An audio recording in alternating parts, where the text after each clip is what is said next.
Assalamualaikum, good morning ladies and gentlemen, dear Mrs. Rasyoga Fiati MPD, and all of you who have watched this video. Thank you for watching my presentation. Before that, let me introduce myself. My name is Mariam Abdillah Nur Ain, and my student number is 21220077.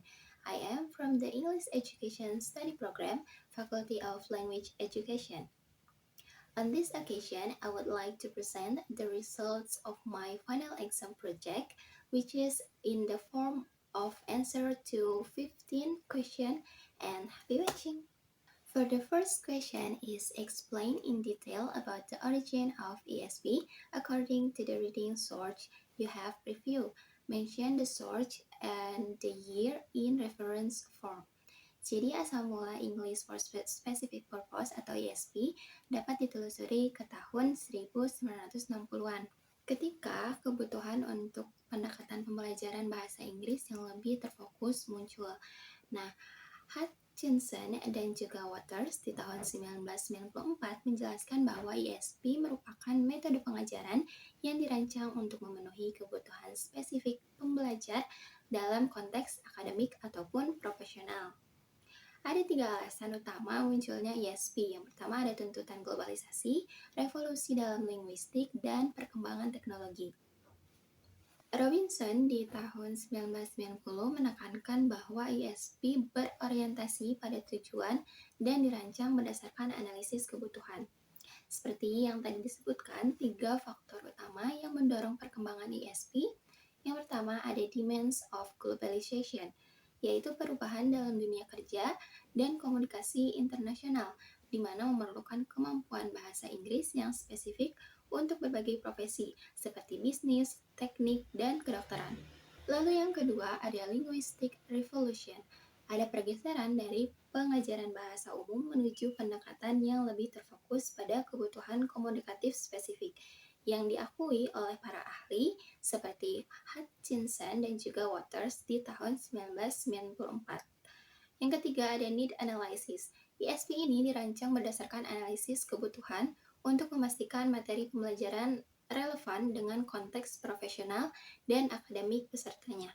Referensi yang saya ambil yang pertama dari Tom Hutchinson and Alan Waters di tahun 1994, yaitu di buku yang berjudul English for Specific Purposes, A Learning-Centered Approach. Lalu yang kedua ada Pauline C. Robinson di tahun 1990, yaitu ESP Today, A Practitioner's Guide. For the second question is, why do you as a student of the English Education Study Program at IKIP Siliwangi have to be able to describe the development of ESP? Sebagai mahasiswa program studi pendidikan bahasa Inggris di IKIP Siliwangi, tentu saja penting untuk memahami perkembangan dari English for Specific Purposes atau ESP, karena beberapa alasan. Yang pertama ada career relevance atau di mana ESP mempersiapkan mahasiswa dengan keterampilan bahasa yang spesifik untuk berbagai profesi seperti bisnis, teknik, atau kedokteran yang sangat diperlukan di pasar kerja global saat ini. Lalu yang kedua ada needs-based approach. ESP ini berfokus pada analisis kebutuhan pembelajar sehingga materi yang diajarkan relevan dan langsung dapat diterapkan dalam konteks profesional mereka. Lalu yang ketiga ada motivation enhancement. Mahasiswa lebih termotivasi ketika mereka belajar bahasa Inggris yang sesuai dengan tujuan karir mereka, menjadikan proses pembelajaran lebih efektif. Lalu yang keempat ada curriculum development, yaitu memahami ESP membantu dalam merancang kurikulum yang sesuai dengan kebutuhan industri, juga memastikan lulusan siap menghadapi tantangan di dunia kerja. Nah, dengan demikian, pemahaman mendalam tentang ESP dapat memperkuat kompetensi dan kesiapan mahasiswa dalam menghadapi dunia profesional. For the third question is, how do you identify the approaches and product of ESP? Mention example of approaches and products of ESP along with the explanation. Oke, jadi identifikasi, pendekatan, dan produk dari English for Specific Purposes atau ESP melibatkan pemahaman tentang bagaimana ESP dirancang untuk memenuhi kebutuhan spesifik dalam konteks profesional ataupun akademik. Ada beberapa pendekatan dan juga produk. Untuk yang pertama, pendekatan ESP, ada needs based approach, yaitu fokus pada analisis kebutuhan peserta didik untuk menentukan keterampilan bahasa yang diperlukan dalam konteks tertentu seperti bisnis atau teknik. Lalu yang kedua ada learner centered learning approach, yaitu materi dan kegiatan pembelajaran disesuaikan dengan minat dan kebutuhan spesifik peserta, menjadikan proses pembelajaran lebih relevan dan juga efektif. Lalu yang ketiga ada contextual approach, di mana menggunakan materi autentik yang mencerminkan situasi nyata yang akan dihadapi peserta, seperti laporan bisnis atau artikel jurnal. Nah, beralih ke produk ESP, pertama ada medical language, yaitu mengajarkan komunikasi dalam konteks medis, seperti interaksi antara dokter dan pasien. Dan juga penulisan laporan medis, yang mana ini mencangkup kosakata khusus dan terminologi medis yang digunakan dalam praktik sehari-hari. Lalu yang kedua ada business language, yang mana fokus pada keterampilan komunikasi yang diperlukan dalam dunia bisnis, termasuk penulisan laporan, negosiasi, dan presentasi bisnis. Materi ini dirancang untuk membantu peserta berfungsi secara efektif dalam lingkungan kerja internasional. Lalu yang ketiga ada engineering language, menyediakan keterampilan bahasa yang diperlukan untuk bidang teknik seperti teknik sipil ataupun teknik komputer. Ini termasuk pemahaman terhadap jargon teknis dan kemampuan membaca dokumen teknis. Lalu yang selanjutnya ada tourism language, di mana mengajarkan keterampilan komunikasi yang diperlukan dalam industri pariwisata, termasuk memberikan informasi pada wisatawan dan menulis materi promosi. Dengan memahami pendekatan dan juga produk dari ESP ini, mahasiswa dapat merancang kurikulum yang lebih efektif sesuai dengan kebutuhan industri dan mempersiapkan diri untuk tantangan di dunia profesional. Pertanyaan yang keempat yaitu explain in detail about how you identify language description. Jadi identifikasi language description dalam konteks English for specific purposes melibatkan analisis mendalam tentang bagaimana bahasa digunakan dalam konteks tertentu. Ada beberapa langkah dan juga elemen yang terlibat dalam proses ini. Yang pertama yaitu pastinya ada needs analysis, di mana mengidentifikasi kebutuhan spesifik pembelajar, termasuk keterampilan bahasa yang diperlukan dalam konteks profesional atau akademik mereka. Jadi ini mencangkup seperti wawancara, survei, atau analisis dokumen untuk memahami apa yang dibutuhkan oleh peserta didik dalam bidang tertentu. Yang kedua ada the use of specific vocabulary and jargon, memahami kosakata dan juga istilah teknis yang umum digunakan dalam bidang tertentu seperti bahasa medis, bisnis, atau teknik. Di setiap bidang pastinya memiliki register dan juga jargon unik yang perlu dikuasai oleh pembelajar untuk berkomunikasi secara efektif. Yang ketiga ada context of language use, di mana menganalisis bagaimana bahasa digunakan dalam situasi nyata seperti laporan bisnis, presentasi ilmiah, atau komunikasi antara dokter dan pasien. Ini membantu dalam merancang materi pembelajaran yang autentik dan relevan. Lalu yang keempat ada structure and grammar, memperhatikan struktur kalimat dan tata bahasa yang sering muncul dalam konteks spesifik. Ini termasuk pemahaman tentang genre teks yang berbeda seperti laporan teknis atau artikel jurnal serta gaya bahasa yang sesuai. Lalu yang kelima yaitu ada teaching methodology, menggunakan metodologi pengajaran yang sesuai dengan kebutuhan pembelajar dan konteks penggunaan bahasa, di mana pendekatan ini bisa berbeda dari pengajaran bahasa Inggris umum dengan fokus pada aplikasi praktis dan situasi di dunia nyata. Nah, langkah-langkah tersebut membantu pengajar dapat mengidentifikasi dan juga merancang program ESP yang efektif, memastikan bahwa pembelajar memperoleh keterampilan bahasa yang relevan untuk mencapai tujuan akademik atau profesional mereka. The fifth question is related to the term theories of learning. Explain how do you understand the development of teaching methods, especially in English for specific purposes. Jadi memahami perkembangan metode mengajar, khususnya dalam konteks English for specific purpose. Melibatkan beberapa langkah yang terintegrasi tentunya dengan teori pembelajaran. Ada cara untuk memahami dan mengidentifikasi perkembangan, yaitu yang pertama ada relevant learning theories, yaitu yang pertama ada behaviorism, yaitu menekankan pengulangan dan reinforcement dalam pembelajaran. Nah, dalam ESP dapat diterapkan melalui latihan berulang pada kosakata dan struktur bahasa spesifik. Lalu selanjutnya ada kognitivisme, mengedepankan pemahaman dan pemrosesan informasi. Dalam ESP, pendekatan ini mendorong analisis kebutuhan dan pengembangan materi yang relevan dengan konteks spesifik. Yang selanjutnya ada konstruktivisme, yaitu menyatakan bahwa pembelajaran terjadi melalui pengalaman. Nah, dalam ISP, mahasiswa terlibat dalam proyek nyata yang mencerminkan situasi di dunia kerja. Lalu yang kedua ada need analysis. Hutchinson and Waters di tahun 1994 mengatakan mengidentifikasi kebutuhan spesifik pembelajar melalui survei, wawancara, atau observasi untuk menentukan keterampilan bahasa yang diperlukan dalam konteks tertentu. Lalu yang ketiga ada material development. Richards di 2001 mengatakan mengembangkan bahan ajar yang sesuai dengan kebutuhan dan konteks pembelajaran seperti penggunaan teks autentik dari bidang medis, bisnis, atau teknik.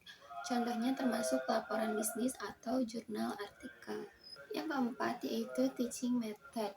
Menggunakan metode yang berorientasi pada tujuan dan relevansi seperti project based learning atau PBL, di mana mahasiswa tidak hanya belajar teori tetapi juga menerapkannya dalam proyek nyata atau seperti hasil penelitian. Lalu yang kelima ada evaluation and feedback.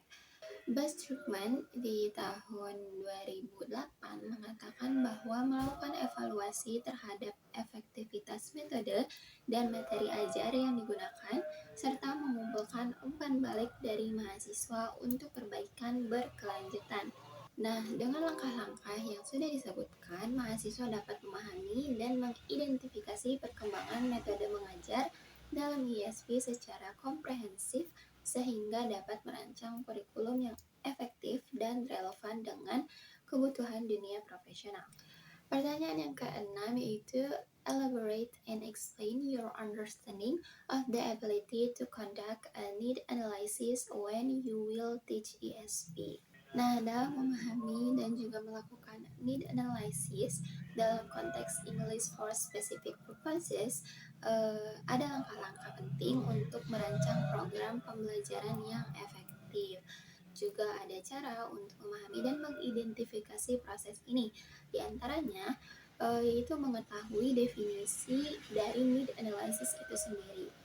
Jadi, need analysis merupakan proses pengumpulan informasi tentang kebutuhan dari pembelajar dalam konteks spesifik yang mencakup analisis situasi target, analisis pembelajaran, dan analisis siswa. Ini bertujuan untuk memastikan bahwa materi yang diajarkan akan relevan dan sesuai dengan kebutuhan dari peserta didik. Yang kedua ada need analysis components, yaitu yang pertamanya ada target situation analysis, di mana mengidentifikasi apa yang perlu dilakukan siswa dalam situasi nyata di masa depan, termasuk keterampilan bahasa yang diperlukan. Lalu ada present situation analysis, menilai keterampilan dan pengetahuan bahasa siswa saat ini untuk menentukan kesenjangan antara kemampuan mereka dan kebutuhan di masa depan. Lalu yang selanjutnya ada learner analysis, di mana memahami karakteristik siswa termasuk latar belakang, motivasi, dan tujuan belajar mereka. Yang ketiga yaitu ada data collection. Kita mengumpulkan metode seperti survei, wawancara, atau observasi untuk mengumpulkan informasi dari siswa tentang harapan mereka terhadap kursus dari ISP ini.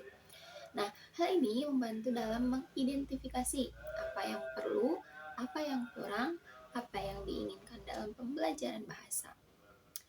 Lalu yang keempat ada analysis result. Jadi setelah datanya dikumpulkan, analisis dilakukan untuk menentukan keterampilan bahasa mana yang harus difokuskan dalam pengajaran dan materi apa yang harus dipersiapkan. Hasil analisis ini menjadi dasar untuk merancang kurikulum dan materi ajar yang sesuai dengan kebutuhan siswa. Yang kelima yaitu implementation in teaching. Dengan pemahaman mendalam tentang kebutuhan dari siswa, pengajar dapat merancang strategi pengajaran yang lebih efektif dan relevan, di mana meningkatkan motivasi siswa dalam belajar bahasa Inggris untuk tujuan spesifik mereka. Nah, melalui beberapa proses ini, pengajar dapat memastikan bahwa program ISP tidak hanya memenuhi standar akademik, tetapi juga relevan dengan kebutuhan dunia kerja atau akademik siswa. Pertanyaan yang ketujuh yaitu why do you need to understand the concept of approach to course design? Jadi sebenarnya memahami konsep approach to course design sangat penting bagi pengajar dalam konteks English for specific purpose tentu saja, karena ada beberapa alasan. Yang pertama, dari relevansi materi, di mana pendekatan yang tepat dalam perancangan kursus akan memastikan bahwa materi yang diajarkan sesuai dengan kebutuhan spesifik siswa, sehingga pembelajaran menjadi lebih efektif dan aplikatif dalam konteks profesional mereka. Yang kedua yaitu ada analisis kebutuhan atau need analysis. Dengan memahami pendekatan ini, pengajar dapat melakukan analisis kebutuhan yang komprehensif, mencangkup analisis situasi target, analisis situasi saat ini, dan analisis siswa. Hal ini membantu dalam mengidentifikasi keterampilan bahasa yang diperlukan untuk mencapai tujuan pembelajaran. Yang ketiga ada pengembangan kurikulum. Pendekatan yang baik dalam desain kursus memungkinkan pengembangan kurikulum yang dinamis dan responsif terhadap umpan balik dari siswa dan pemangku kepentingan lainnya, sehingga kurikulum tetap relevan dengan perkembangan industri. Yang keempat yaitu peningkatan motivasi siswa.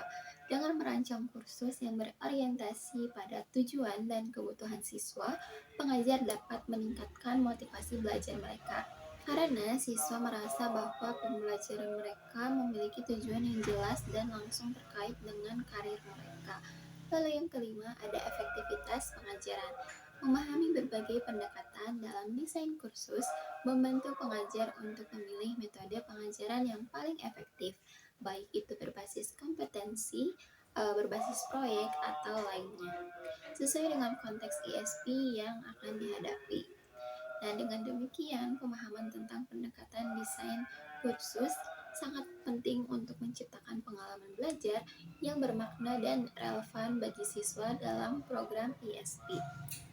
The eighth question, how would you describe the concept of types of syllabus from the perspective of ESP course design and material development? Jadi dalam konteks English for Specific Purposes ini, silabus memiliki peran penting dalam merancang kursus yang relevan dan efektif. Ada beberapa deskripsi tentang jenis-jenis silabus menurut sudut pandang ESP Course Design dan Material Development.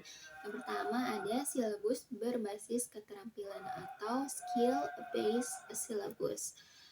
Silabus ini berfokus pada pengembangan keterampilan tertentu yang diperlukan dalam konteks profesional, seperti berbicara, mendengarkan, membaca, dan menulis. Contohnya dalam kursus seperti English for Medical Purposes, silabus dapat mencangkup keterampilan komunikasi antara dokter dan pasien, dan penulisan seperti laporan medis. Lalu yang kedua ada silabus berbasis konten atau content based syllabus. Silabus ini menyusun materi ajar berdasarkan konten spesifik dari bidang tertentu, di mana mengintegrasikan bahasa dengan topik yang relevan. Contohnya seperti English for Engineering, dapat mencakup studi kasus tentang proyek teknik dan penggunaan terminologi teknis. Yang ketiga, ada silabus berbasis situasi atau situational syllabus. Silabus ini dirancang berdasarkan situasi nyata yang akan dihadapi siswa dalam konteks profesional mereka. Contohnya nih dalam kursus English for Business, silabus dapat mencakup simulasi negosiasi bisnis dan juga presentasi produk. Lalu yang keempat ada silabus berbasis proyek atau project based syllabus. Silabus ini melibatkan siswa dalam proyek nyata yang memerlukan penggunaan bahasa Inggris untuk menyelesaikan tugas tertentu. Contohnya dalam kursus English for Tourism, di mana siswa merancang rencana perjalanan dan membuat materi promosi. Yang kelima, ada silabus fleksibel atau flexible syllabus. Silabus ini memungkinkan penyesuaian berdasarkan umpan balik siswa dan perkembangan kebutuhan mereka selama proses pembelajaran. Contohnya seperti kursus English for Occupational Purposes yang dapat disesuaikan dengan kebutuhan spesifik industri atau perusahaan tempat siswa itu bekerja. Nah, dengan memahami berbagai jenis silabus, tentunya pengajar dapat merancang program ISP yang lebih efektif dan responsif terhadap kebutuhan siswa di bidang tertentu. Tentunya hal ini memastikan bahwa pengajaran bahasa Inggris akan lebih relevan dan juga aplikatif. Pertanyaan yang kesembilan yaitu how would you describe the concept of material evaluation from the perspective of ESP course design and material development. Nah, dalam konteks English for Specific Purposes atau ESP, di course design and material development, konsep material evaluation pastinya memiliki peran penting untuk memastikan bahwa bahan ajar yang digunakan efektif dan juga sesuai dengan kebutuhan pembelajar. Ada beberapa deskripsi mengenai konsep ini. Yang pertama, yaitu definisi dari material evaluation itu sendiri, di mana hal ini merupakan proses sistematis untuk menilai kualitas, relevansi, dan efektivitas bahan ajar dalam mencapai tujuan pembelajaran yang telah ditetapkan. Nah, dalam ISP, evaluasi ini berfokus pada apakah materi tersebut memenuhi kebutuhan spesifik siswa dalam konteks profesional atau akademik mereka. Lalu yang kedua ada tujuan material evaluation, menilai kesesuaian, memastikan bahwa materi yang digunakan sesuai dengan analisis kebutuhan yang telah dilakukan sebelumnya. Hal ini mencakup kesesuaian konten dengan tujuan pembelajaran dan konteks penggunaan bahasa. Meningkatkan kualitas pembelajaran, di mana dengan mengevaluasi bahan ajar, pengajar dapat mengidentifikasi bagian yang perlu diperbaiki atau disesuaikan untuk meningkatkan pengalaman belajar siswa. Hal ini seperti yang disampaikan oleh Agustina di 2014. Lalu yang ketiga ada kriteria evaluasi.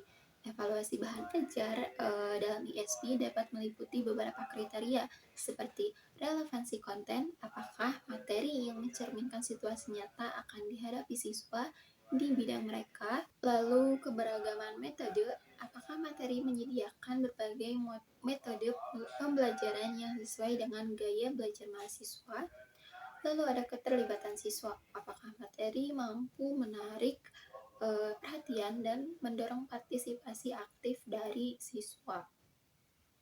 Lalu yang keempat ada proses evaluasi.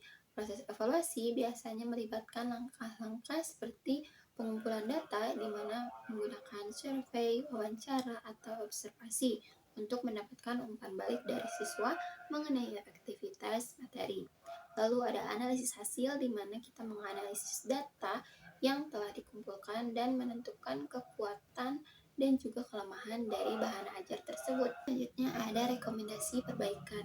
Berdasarkan analisis, pengajar dapat merekomendasikan perubahan atau penyesuaian pada materi untuk lebih baik memenuhi kebutuhan siswa.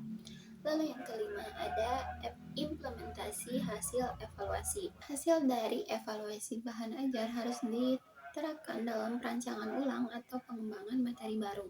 Nah, ini mencakup penyesuaian terus metode pengajaran dan strategi evaluasi untuk memastikan bahwa program ISP tetap relevan dan efektif dalam mencapai tujuan pembelajaran. Kita lanjut ke pertanyaan yang ke-10, yaitu materials design is an important part of ESP course design and material development. Why do you think this is true? How do you apply material design? Nah, materials design merupakan elemen krusial dalam ESP course design and material development. Kenapa? Karena ada beberapa alasannya. Yang pertama, yaitu relevansi dengan kebutuhan spesifik. Dalam ISP, materi harus dirancang untuk memenuhi kebutuhan spesifik siswa di bidang tertentu. Hal ini memastikan bahwa pembelajaran bahasa Inggris tidak hanya bersifat umum, tetapi langsung aplikatif dalam konteks profesional mereka. Yang kedua, itu mendorong proses pembelajaran. Materi yang baik dapat menjadi stimulus untuk pembelajaran, membantu siswa memahami dan menggunakan bahasa dalam situasi nyata. Ini termasuk penyediaan contoh penggunaan bahasa yang tepat dan relevan. Lalu yang ketiga yaitu integrasi teori dan praktik. Desain materi yang efektif mengintegrasikan teori pembelajaran dengan praktik, memungkinkan siswa untuk menerapkan apa yang mereka pelajari dalam konteks dunia nyata, seperti dalam proyek atau simulasi. Pada aplikasi materials design, untuk mengaplikasikan materials design dalam ESP, kita dapat melakukan beberapa langkah seperti yang pertama yaitu analisis kebutuhan, di mana melakukan survei atau wawancara untuk mengidentifikasi kebutuhan spesifik siswa terkait bahasa yang diperlukan di bidang mereka. Ini mencakup analisis tentang necessities, likes, dan juga wants. Yang kedua yaitu pengembangan konten. Mengembangkan materi ajar berdasarkan hasil analisis kebutuhan, termasuk teks autentik, studi kasus, dan aktivitas yang relevan dengan situasi profesional siswa. Yang ketiga, penerapan model desain. Menggunakan model desain materi yang sesuai seperti model prediktif dan evaluatif untuk memastikan bahwa materi dapat disesuaikan dan dievaluasi secara berkala. Yang keempat yaitu uji coba dan umpan balik atau feedback. Melakukan uji coba materi di kelas dan mengumpulkan feedback dari siswa untuk melakukan revisi dan perbaikan pada materi ajar agar lebih efektif. Nah, dengan pendekatan ini, pengajar dapat memastikan bahwa material desain tidak hanya memenuhi standar akademik, tetapi juga relevan dan bermanfaat bagi siswa dalam konteks profesional mereka. The elephant question is elaborate and explain your understanding of the ability to understand the concept of methodology when you teach ESP.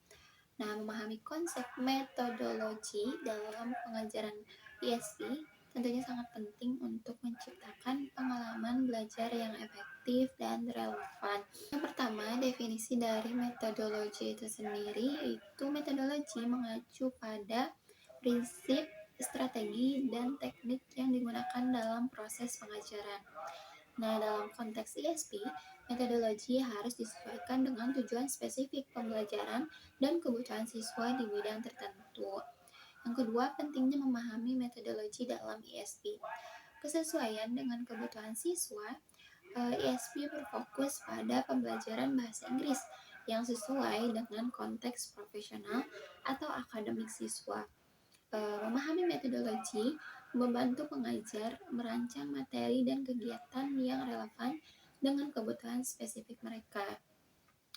Lalu selanjutnya ada pendekatan berorientasi tujuan.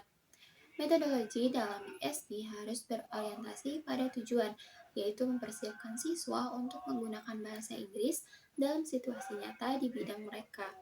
Ini mencakup penggunaan analisis kebutuhan untuk menentukan keterampilan yang harus diajarkan, seperti kata Robinson di tahun 1990.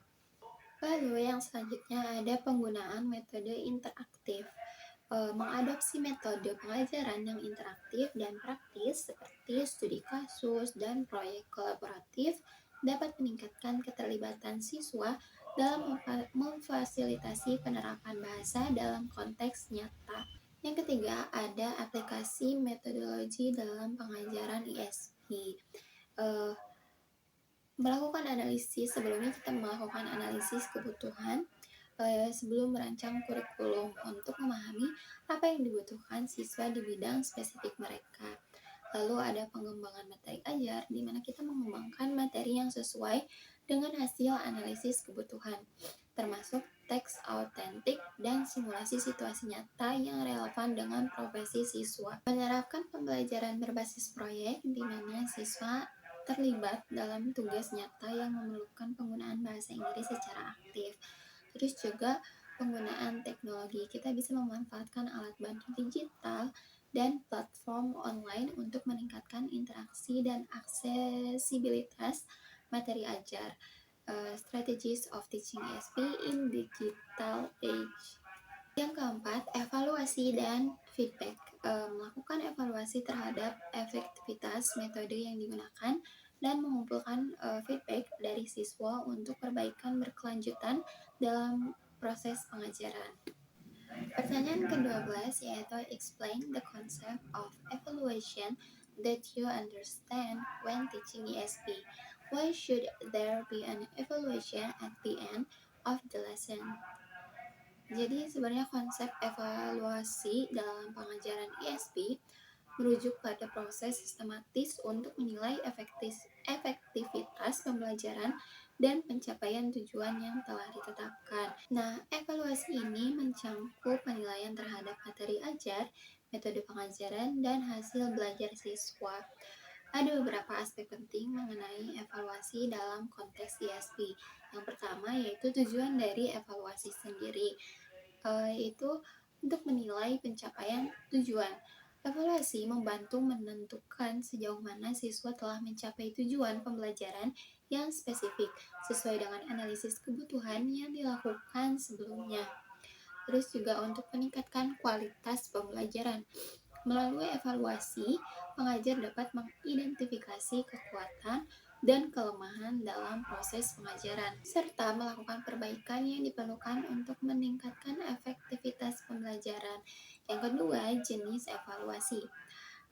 Ada evaluasi formatif. Evaluasi ini dilakukan selama proses pembelajaran untuk memberikan umpan balik kepada siswa dan pengajar tentang kemajuan yang dicapai. Ini bisa berupa kuis, tugas, atau diskusi kelas. Yang selanjutnya ada evaluasi sumatif. Nah, evaluasi ini biasanya dilakukan di akhir periode pembelajaran untuk menilai pencapaian keseluruhan siswa melalui ujian akhir atau proyek besar. Lalu, mengapa sih harus ada evaluasi di akhir pembelajaran?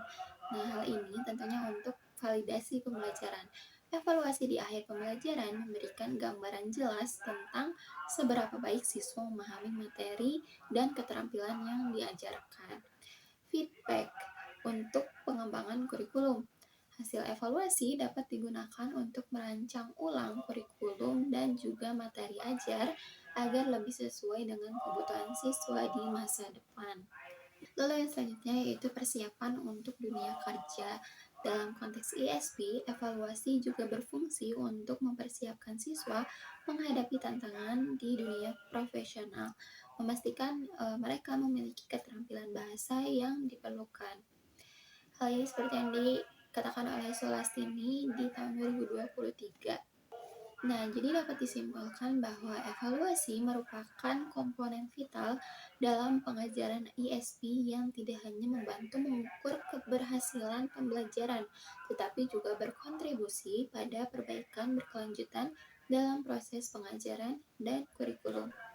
The 13th question is why do you think you need to understand the concept of the role of ESP teacher? Jadi memahami konsep dari the role of ESP teacher ini sangat penting karena peran pengajar dalam ESP sangat berpengaruh terhadap efektivitas pembelajaran. Ada beberapa alasan. Yang pertama yaitu pengajaran yang terfokus pada kebutuhan siswa. Nah, guru ISP harus mampu merancang dan menyampaikan materi yang sesuai dengan kebutuhan spesifik siswa berdasarkan analisis kebutuhan yang telah dilakukan. Hal ini memastikan bahwa siswa memperoleh keterampilan bahasa yang relevan untuk bidang akademik atau profesional mereka. Lalu alasan yang kedua yaitu peran sebagai fasilitator dan kolaborator. Sebagai fasilitator, guru tidak hanya mengajarkan bahasa, tetapi juga membantu siswa dalam menerapkan bahasa Inggris dalam konteks nyata. Mereka berkolaborasi dengan siswa untuk menciptakan lingkungan belajar yang interaktif dan mendorong siswa untuk aktif berpartisipasi dalam proses pembelajaran. Lalu yang ketiga yaitu pengembangan materi ajar. Guru ISP bertanggung jawab untuk mengembangkan dan menyesuaikan materi ajar agar sesuai dengan konteks dan tujuan pembelajaran.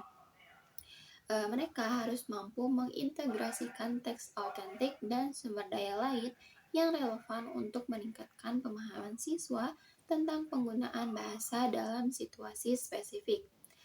Yang keempat yaitu evaluasi dan feedback. Guru perlu melakukan evaluasi terhadap kemajuan siswa dan efektivitas metode pengajaran yang digunakan. Feedback dari evaluasi ini sangat penting untuk perbaikan berkelanjutan dalam proses pembelajaran. Lalu yang kelima, adaptasi terhadap perkembangan terkini.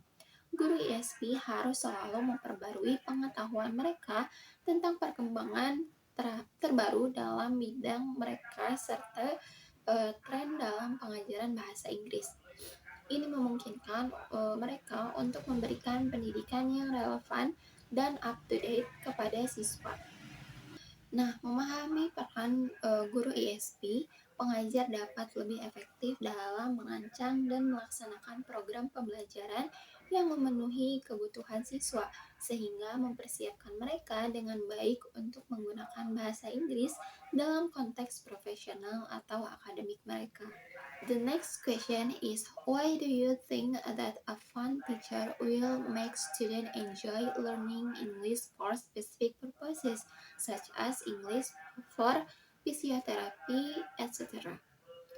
Guru yang menyenangkan memiliki dampak signifikan terhadap pengalaman belajar siswa, terutama dalam pembelajaran bahasa Inggris. Untuk tujuan spesifik seperti English for Physiotherapy, ada beberapa alasan mengapa pendekatan itu penting. Yang pertama yaitu meningkatkan motivasi. Ketika guru menciptakan suasana belajar yang menyenangkan, siswa cenderung lebih termotivasi untuk berpartisipasi aktif. Rasa senang dapat meningkatkan minat belajar dan keterlibatan siswa dalam proses pembelajaran. Yang kedua yaitu lingkungan belajar yang positif. Guru yang menyenangkan membantu menciptakan lingkungan belajar yang kondusif di mana siswa merasa nyaman untuk mengungkapkan pendapat dan bertanya. Hal ini penting dalam pembelajaran bahasa di mana komunikasi dan interaksi sangat diperlukan. Lalu yang ketiga yaitu pengurangan kecemasan. Pembelajaran bahasa seringkali dianggap menakutkan oleh siswa. Guru yang menyenangkan dapat mengurangi kecemasan ini, sehingga siswa lebih berani mencoba berbicara dan menggunakan bahasa Inggris dalam konteks spesifik mereka, seperti fisioterapi. Yang keempat yaitu pembelajaran yang kreatif dan menarik. Dengan menggunakan metode pengajaran yang inovatif dan menyenangkan seperti permainan atau proyek kolaboratif, guru dapat membuat materi lebih menarik dan mudah dipahami. Hal ini membantu siswa menguasai keterampilan bahasa yang diperlukan dalam bidang mereka. Lalu yang kelima yaitu peningkatan prestasi belajar. Ketika siswa menikmati proses belajar, mereka lebih cenderung untuk memahami dan mengingat materi yang diajarkan. Hal ini berdampak positif pada prestasi akademik mereka dalam bahasa Inggris. Nah, peran guru yang menyenangkan ini tidak hanya meningkatkan pengalaman belajar, tetapi juga memfasilitasi pencapaian tujuan pembelajaran dalam konteks ISP termasuk English for physiotherapy. The last question is tell us about your experience to improve your ESP teaching skill. What you have done. Jadi ini merupakan pengalaman saya sebagai mahasiswa PPL ketika GISMA kemarin. Ketika itu saya mengajar bahasa Inggris SMP kelas 7, khususnya di kelas 7A dan kelas 7E yang berlokasi di SMPN 2 Cisarua. Kaitannya dalam meningkatkan kemampuan mengajar English for specific purposes. Sebenarnya saat awal saya masih merasa ragu-ragu tentang bagaimana cara mengajarkan bahasa Inggris dengan efektif, terutama dalam konteks spesifik seperti ESP. Namun setelah beberapa bulan mengajar, saya mulai menyadari bahwa ESP ini bukan hanya soal mengajarkan kosakata dan struktur kalimat saja, tetapi juga tentang mempersiapkan bagaimana siswa menggunakan bahasa Inggris dalam situasi nyata. Nah, langkah-langkah untuk meningkatkan kemampuannya itu sendiri, yang pertama ada penelitian dan analisis kebutuhan. Seperti yang sudah dijelaskan, analisis itu penting. Saya mulai melakukan penelitian tentang kebutuhan siswa kelas 7 dalam menggunakan bahasa Inggris. Nah, pada saat itu saya menghubungi beberapa siswa dan juga guru pamong untuk mengetahui apa yang mereka butuhkan dalam menggunakan bahasa Inggris di sekolah maupun di rumah. Hasilnya menunjukkan bahwa mereka membutuhkan keterampilan berbicara dan menulis yang lebih baik untuk memahami mata pelajaran lainnya. Lalu yang kedua ada desain kurikulum yang sesuai. Nah, dengan hasil analisis kebutuhan yang tadi dilakukan, saya memakai kurikulum Merdeka yang lebih terfokus pada keterampilan berbicara dan menulis. Saya memasukkan topik-topik yang relevan dengan kehidupan sehari-hari anak remaja seperti diskusi tentang musik populer, film favorit, dan juga kegiatan seperti hobi. Lalu yang ketiga ada penggunaan media pembelajaran. Saya menggunakan berbagai media, salah satunya yaitu quizzes untuk membuat materi lebih menarik dan juga interaktif. Saya membuat quiz online di quizzes untuk memantau kemajuan siswa dalam berbicara dan juga menulis. Lalu yang keempat, feedback.